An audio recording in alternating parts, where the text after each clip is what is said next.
মহাকালেশ্বর জ্যোতির্লিঙ্গ উজ্জয়িনীর আধ্যাত্মিক হৃদয়। মহাকালেশ্বর জ্যোতির্লিঙ্গ শুধুমাত্র একটি মন্দির নয়, এটি হিন্দু ধর্মের একটি পবিত্র তীর্থস্থান। ভারতের মধ্যপ্রদেশ রাজ্যের উজ্জয়িনী শহরে অবস্থিত এই মন্দিরটি শিবের 12টি জ্যোতির্লিঙ্গের মধ্যে অন্যতম। কেন মহাকালেশ্বর জ্যোতির্লিঙ্গ এত বিখ্যাত? দক্ষিণমুখী শিবলিঙ্গ। এই মন্দিরের সবচেয়ে বড় বৈশিষ্ট্য হল এর দক্ষিণমুখী শিবলিঙ্গ। হিন্দু পুরাণ অনুসারে দক্ষিণমুখী শিবলিঙ্গ মৃত্যুর দেবতার প্রতীক। শ্মশানের কাছে অবস্থান। মন্দিরটি শ্মশানের খুব কাছে অবস্থিত। হিন্দু ধর্মে শ্মশানকে মৃত্যু ও পুনর্জন্মের স্থান হিসাবে বিবেচনা করা হয়। ভস্ম আরতি। মহাকালেশ্বর মন্দিরের ভস্ম আরতি বিখ্যাত। এই আরতিতে শ্মশান থেকে আনা ভস্ম দিয়ে শিবলিঙ্গকে পূজা করা হয়। ঐতিহাসিক গুরুত্ব। মন্দিরটির একটি দীর্ঘ এবং সমৃদ্ধ ইতিহাস রয়েছে।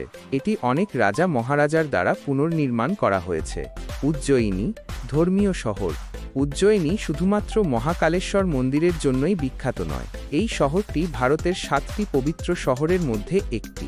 এখানে অনেক প্রাচীন মন্দির এবং তীর্থস্থান রয়েছে। মহাকালেশ্বর মন্দিরে যাওয়ার নির্দেশিকা। বিমান।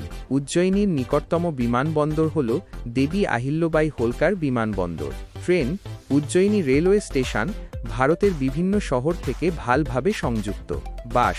ভারতের বিভিন্ন শহর থেকে উজ্জয়িনীর জন্য বাস পরিষেবা পাওয়া যায়। মন্দিরে দেখার মতো জিনিস। মহাকালেশ্বর জ্যোতির্লিঙ্গ মন্দিরের প্রধান আকর্ষণ হল দক্ষিণমুখী শিবলিঙ্গ। রুদ্র সাগর। মন্দিরের পাশে একটি ছোট হ্রদ রয়েছে। মন্দিরে যাওয়ার সেরা সময়। শীতকাল নভেম্বর থেকে ফেব্রুয়ারি মন্দিরে যাওয়ার সেরা সময়। এই সময় আবহাওয়া খুবই সুন্দর হয় এবং ভিড়ও কম থাকে। মনে রাখবে, মন্দিরের ভিতরে জুতা পরে প্রবেশ করা যাবে না। মন্দিরের ভিতরে ছবি তোলা নিষেধ। এই তথ্য আপনার মহাকালেশ্বর মন্দির ভ্রমণের পরিকল্পনা করতে সাহায্য করবে বলে আশা